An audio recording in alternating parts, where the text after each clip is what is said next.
They called you weak, too sensitive, too emotional. Maybe not in words, but in how they looked at you when you felt deeply, when you cried too easily, when you needed silence in a loud world.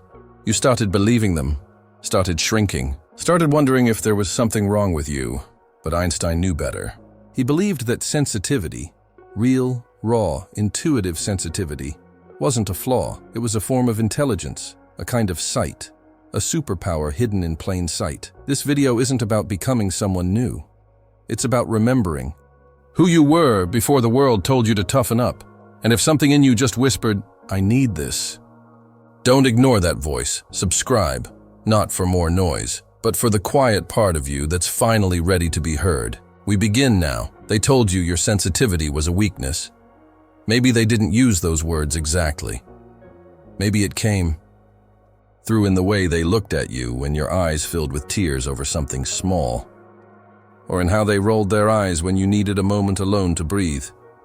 Maybe it was in the tone, "You're too much, so dramatic. You need to toughen up." Little by little, you started believing it. That feeling deeply was something broken in you. That noticing what others missed made you weird. That your emotions were problems to be solved, not signals to be honored. But what if that was never true? What if the part of you that feels too much is actually the most powerful, most awake, most intelligent part of you? Einstein thought so. Not the version of Einstein people love to quote for equations and theories, but the real man. The one who would fall silent mid-conversation because he was sensing something deeper. The one who played the violin, not just. You don't forget the first time you realized you were too much for someone. Maybe you were still a kid, trying to explain why that song made you cry, or why that movie scene stuck with you for days. And instead of being met with understanding, you got silence, a laugh, a label. Maybe they called you sensitive like it was a defect. Like your emotions were some wild animal you hadn't learned to cage. So you learned, slowly, quietly. You learned to tuck your reactions away. You learned to apologize for your intensity. You learned to numb it with distraction, with perfectionism, with pretending. And the world, it seemed to reward you for it. For being efficient, rational, normal. But somewhere along the line, something felt off. Like a part of you was being left behind. Like the world saw the version of you that functioned, but not the one that felt. And that ache, it didn't go away. It just got quieter, harder to name. But still there, like a knot in your chest you couldn't untie. Because here's the truth. No one says out loud, feeling everything doesn't make you broken. It makes you alive. You've just spent years trying to survive in a world that worships logic and fears vulnerability. But it wasn't always like this. There was a time when being deeply sensitive to people, to energy, to truth, wasn't seen as a liability. It was seen as a kind of sight, a way of perceiving what others couldn't. And Einstein, he lived in that world, or maybe he refused to leave it. He once said that the most beautiful experience we can have is the mysterious. That wonder and awe are at the heart of real knowledge. But how do you enter wonder? How do you even notice the mysterious? Unless you feel it. Einstein didn't just use his mind. He listened to it. He gave space for silence. He walked alone for hours. He would stare into nature and weep. He let himself be moved, because he knew that's where insight begins. Think about it. The greatest minds in history weren't just logical. They were emotional, intuitive, deeply affected by the world. They felt things fully, and that's what made their thoughts meaningful. But what do we tell children today? Don't be so sensitive. Get over it. Be strong. As if sensitivity and strength can't live in the same heart. So, we grow up learning how to cope instead of how to trust our feelings. We're taught how to manage emotions, but not how to honor them. We're told to analyze everything, but never to sit still and feel the moment. And if you're watching this, maybe you're one of those people. The ones who've always felt just a little too much. The ones who walk into a room and sense tension before a word is spoken. The ones who cry during sunsets, get overwhelmed in crowds, or feel the emotions of others in your own body. You're not wrong. You're not weak. You're not broken. You're sensitive, and that's not a mistake. It's information. It's your nervous system tuned like a fine instrument, picking up frequencies others have long since tuned out. It's your gift, but it doesn't feel like a gift when no one ever told you how to use it. When no one ever told you that Einstein, the man synonymous with genius, believed that true intelligence wasn't just in thinking, but in sensing. So you've been walking around with this superpower, thinking it was your flaw, and that's the real tragedy. Not your sensitivity, but the lie you were told about it. But what if you unlearned that? What if, starting today, you stopped apologizing for being impacted? What if you stopped fighting your depth and started listening to it? Because maybe your sensitivity wasn't meant to be buried. It was meant to guide you. Maybe it's not the thing you have to fix, but the very thing that can lead you back to who you really are. And what if I told you Einstein knew that? What if that's what made him more than just a scientist, but a seer? That's where we're going next. We remember Einstein for the numbers, the theories, the wild white hair, and the chalkboard full of equations. We talk about E=mc2 like it's a magic spell, as if that alone made him a genius. But very few people talk about how he got there, because Einstein didn't arrive at truth by racing through thought. He arrived by slowing down, by sensing, by feeling his way there. That's the part of him most people miss. He wasn't a calculating machine. He was a quiet, reflective, almost painfully sensitive soul. A man who would often retreat into music, who once said, "If I were not a physicist, I would probably be a musician." He played the violin not just for pleasure, but because it helped him think, or rather, it helped him feel his way into understanding. He would lose himself in Bach or Mozart, not as an escape, but as a return to something deeper, something clearer than words. He believed that the most essential truths of the universe weren't cold or mechanical. They were beautiful. And to recognize beauty, you have to feel it. That's sensitivity. He had an emotional relationship with the universe. He wasn't solving problems, and he was listening, tuning in, allowing wonder to guide him. There are letters, private ones, where Einstein spoke of moments of such overwhelming insight that they brought him to tears. He would write about silence, about being moved by light filtering through trees, about the deep ache of watching humanity destroy itself through war. This was not a detached intellect. This was a man deeply affected by what he saw, and it's no accident that so many of his breakthroughs came not from the lab, but from stillness, from walking, from sitting in solitude, from entering the space between noise, the space most people run from. He once said, "The monotony and solitude of a quiet life stimulates the creative mind." Think about that. Not stimulation, not complexity. Solitude, a quiet life. Because in that quiet, something else wakes up. And for Einstein, that something was everything. He trusted the intuitive mind. He once called it a sacred gift, and he warned us, that our culture had begun to worship the rational mind and forget the gift entirely. He saw it happening a century ago. What would he say now? Because that's where most people are stuck, lost in the rational, in the need for control, for certainty, for logic. We've traded the whisper for the algorithm. But Einstein, he followed the whisper, and that whisper came from the same place your feelings come from, the same place your sensitivity rises from, that quiet knowing you've probably pushed aside 100 times because it didn't seem practical or normal. Einstein didn't push it away. He lived by it. He didn't chase answers. He created the space for answers to come to him. And to do that, he had to listen to the universe, to his body, to his emotions, to silence. And maybe you've felt something like that. Those moments when logic fails, but your gut knows. When no one else notices, but you do. When you feel a shift in the room, a change in someone's tone, a truth behind someone's smile. That's not paranoia, that's perception. That's sensitivity. That's presence. That's your power. Einstein wasn't a genius in spite of his sensitivity. He was a genius because of it. And the only reason that sounds surprising is because we've been taught to separate intelligence from emotion, to split insight from intuition, to treat feeling as something separate from knowing. But they were never separate. Einstein knew that. He lived it. And the people who've truly changed the world, the artists, the visionaries, the creators, they all knew it too. They felt the world more than most. That's what gave their work meaning. And here's the beautiful thing. That same capacity lives in you.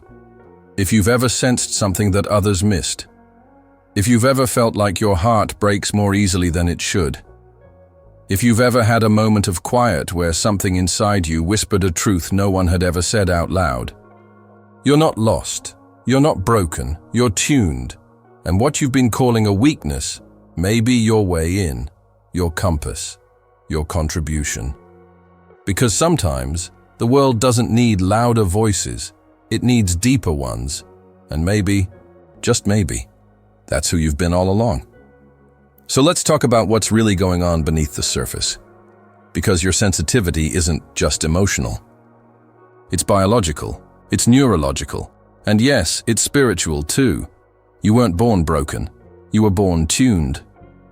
Science now confirms what Einstein sensed 100 years ago, that some people are wired to feel more, to absorb more, to process more. Their brains quite literally respond more strongly to stimuli, sights, sounds, facial expressions, body language, energy in a room. It's not imagination, it's a highly responsive nervous system. And if that's you, maybe you've noticed it for years without knowing what it was. Maybe you walk into a space and immediately feel tension, even when everyone's smiling. Maybe crowds exhaust you. Maybe loud noises jolt you in a way they don't seem to affect others. Maybe you notice subtle shifts in people, in tone, in posture, in what they don't say. That's not weakness, that's perception. The term many researchers use now is high sensitivity. But labels aside, it simply means that your brain and body process information more deeply. Your mind doesn't just take things in, it feels them, filters them, thinks about them. A lot. And when the world keeps moving, fast, when the noise doesn't stop, when expectations pile on, that depth can start to feel overwhelming. You start to believe something's wrong with you. But here's what no one tells you. People like you, people with this level of sensitivity, are often the ones who see what's coming before others do. You notice patterns, you connect dots, you spot dishonesty, you recognize pain hiding under politeness, you feel the real conversation beneath the words. That's not dysfunction. That's insight. And it's more than just brain chemistry. Many traditions, spiritual, philosophical, mystical, have described this kind of awareness for centuries. Ancient texts called it the inner eye. Mystics called it discernment. Some people call it being an empath. Einstein called it intuition. And he said it was the highest form of intelligence. Think about that. Not reason, not logic, not analysis. Intuition. But modern life doesn't leave a lot of room for intuition. Does it? It values speed over depth, reaction over reflection, noise over silence. And in that world, the sensitive person often becomes the overwhelmed person, because you're absorbing everything, but no one taught you how to process it. That's why you burn out faster. That's why you sometimes disappear socially.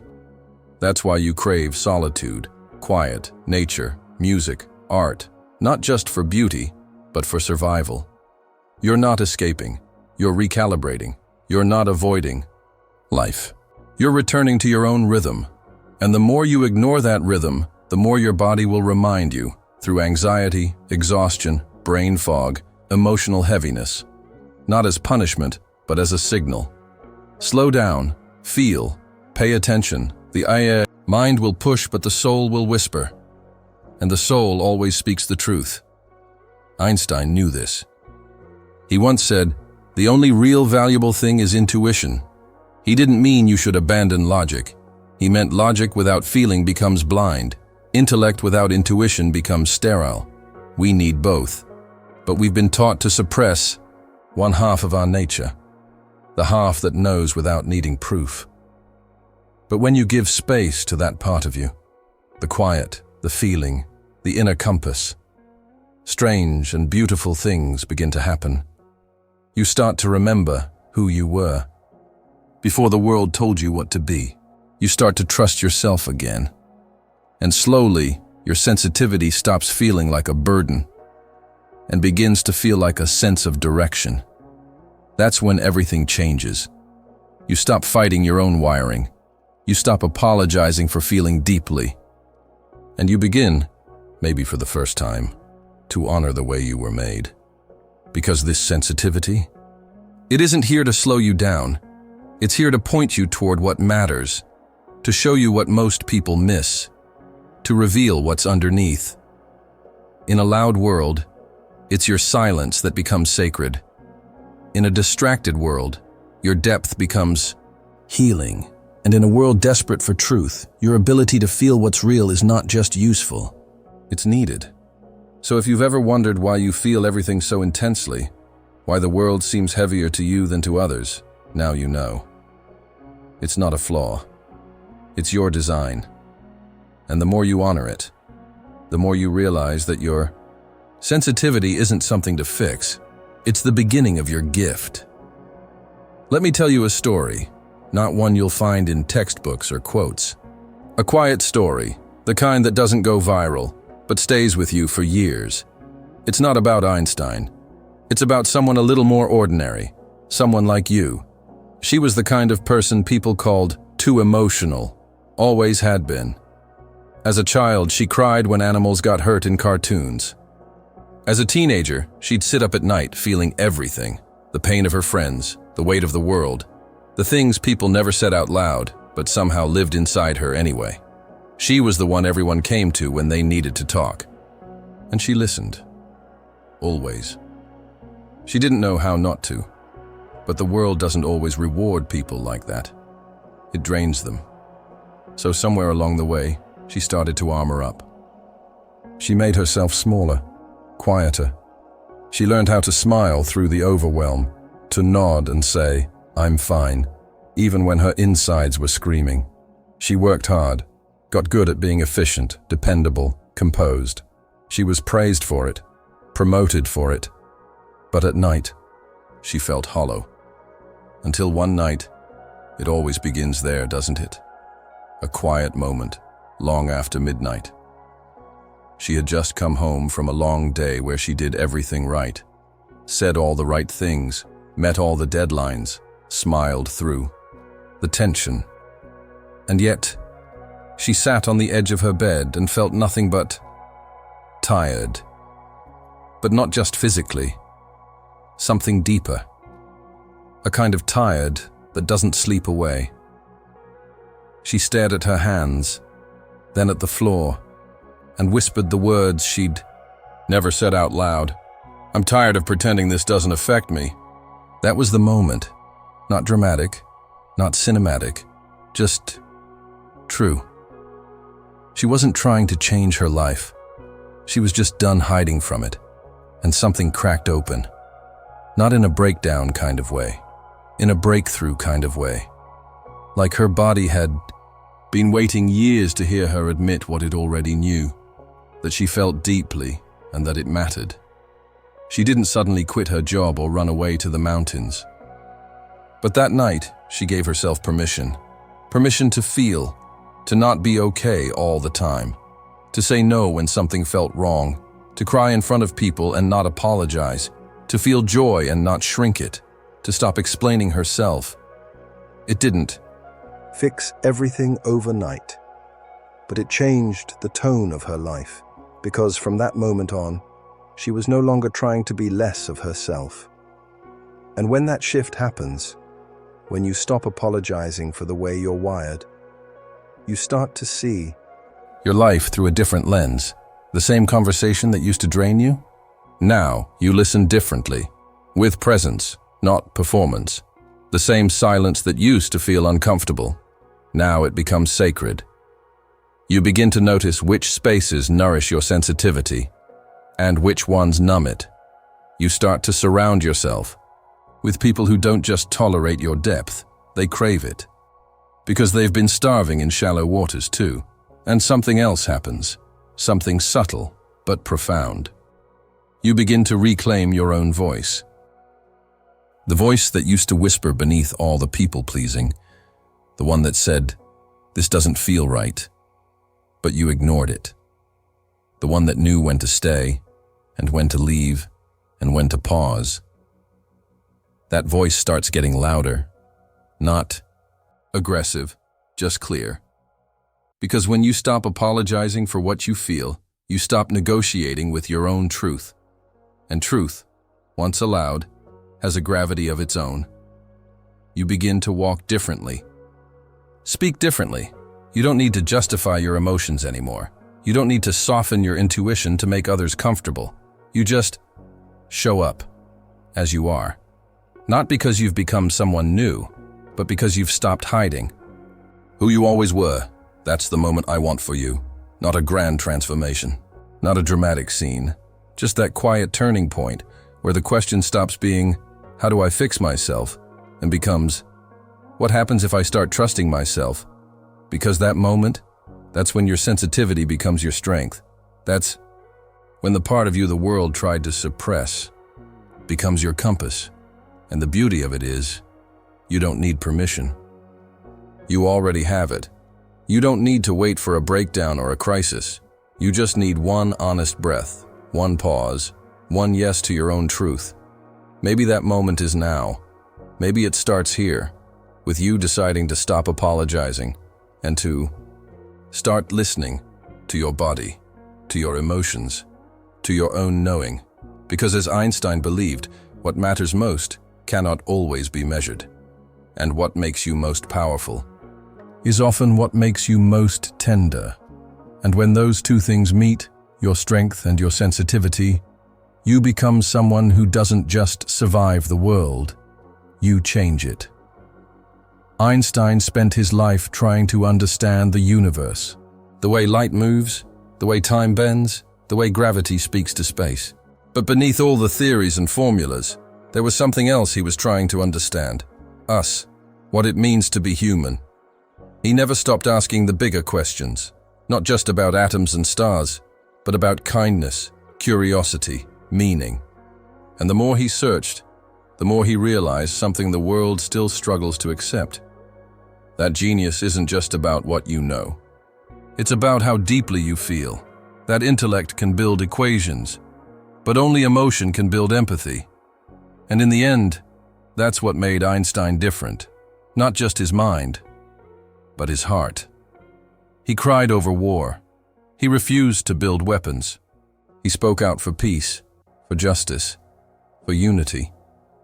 Even when it cost him friendships, credibility, safety, he felt the suffering of the world and couldn't look away.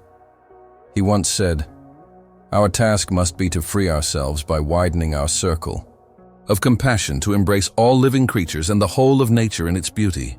That's not logic talking. That's someone who feels everything. That's someone like you. And maybe that's the lesson he left us, the one we don't talk about enough.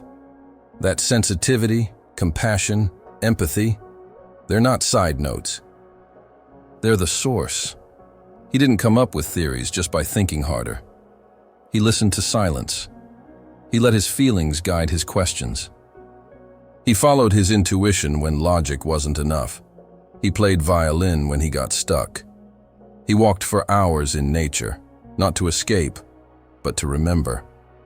He trusted the still, quiet voice inside him, the one that didn't always make sense, but always felt true. And now, maybe, you're starting to remember that voice too. the one you used to hear before the noise took over, the one that feels more like you than anything else ever has. That voice is not weakness. It's not drama. It's not a distraction from your purpose. Because this world doesn't need more perfection. It needs more presence. More people who can walk into a room and actually feel what's happening. More people who can sit with discomfort instead of running from it. More people who can offer real empathy, not just polite conversation. More people who can sense beauty, pain, possibility, and hold space for it all. That's not soft. That's brave. And Einstein knew that. He knew that the true revolution wouldn't come from bigger brains, but from deeper hearts. From people who can feel the collective pulse and dare to care. From people who can stand in the unknown and not flinch. From people who are willing to follow the invisible threads of intuition, of wonder, of sensitivity, and see where they lead. So maybe the final lesson isn't something you read in a book. Maybe it's a moment like this, quiet, honest, where you realize that everything you've ever been told to hide is exactly what the world is hungry for: your depth, your stillness, your emotion, your ability to feel truth before it's spoken. That's what changes conversations. That's what changes art. That's what changes lives. And no, it won't always be easy. You'll still feel misunderstood. You'll still be told you're too much. You'll still walk through rooms that don't know how to hold what you carry. But now, you'll know. You'll know that you're not broken. You'll know that Einstein, one of the greatest minds in history, would have looked at you and said, protect that ability to feel. That's your edge. And more than anything, you'll stop asking for permission to be who you already are. Because the moment you stop fighting your sensitivity is the moment you start living from it. And in that space, that clear, open, honest space, your genius lives. Not in being smarter, in being more fully yourself. So here's the truth. Now that we've walked through all of this together, your sensitivity was never the problem. It was the clue. The world may have told you to toughen up, to stop feeling so much, to get over it. But Einstein, one of the greatest minds that ever lived, would have told you something very different. He would have told you that your ability to feel deeply, to notice what others miss, to be moved by silence and beauty and pain, that is not a weakness. That's a kind of intelligence the world desperately needs more of. You see, this isn't just about Einstein. It's about you. About all the times you tried to hide your depth just to fit in. About the moments you swallowed your truth to make others comfortable. About the weight you've carried for years, wondering why you seem to feel things no one else does. Now you know. You feel because you care. And that is your superpower. So I want you to pay attention to that part of you. The one that's soft. The one that feels. The one that's been quiet for too long. Because that part holds something real. Something wise. Something the world needs to hear. You don't have to explain it. You don't have to prove anything. You just have to stop apologizing for being the way you are. Because the moment you do that is the moment everything starts to feel a little more like home. And maybe that's why you found this video today. Maybe it's not an accident. Maybe something in you has been waiting for someone, anyone, to finally say, you're not too much, you're just awake. So, before you go, I want to ask you this, gently, honestly. What part of you are you done hiding? Leave it in the comments. One word, one sentence. Or just say, I feel. Say it for yourself. Say it for someone who's still scared to feel. Let's make this a space where it's safe to be sensitive and strong. And if this touched something inside you, subscribe. Not because you should, but because it's time to stop walking alone. There's a whole world of people like you, feeling deeply, waking up quietly, and we're finding each other now. So take a breath. You're not broken. You're built for depth, and that is your gift. We'll talk again soon.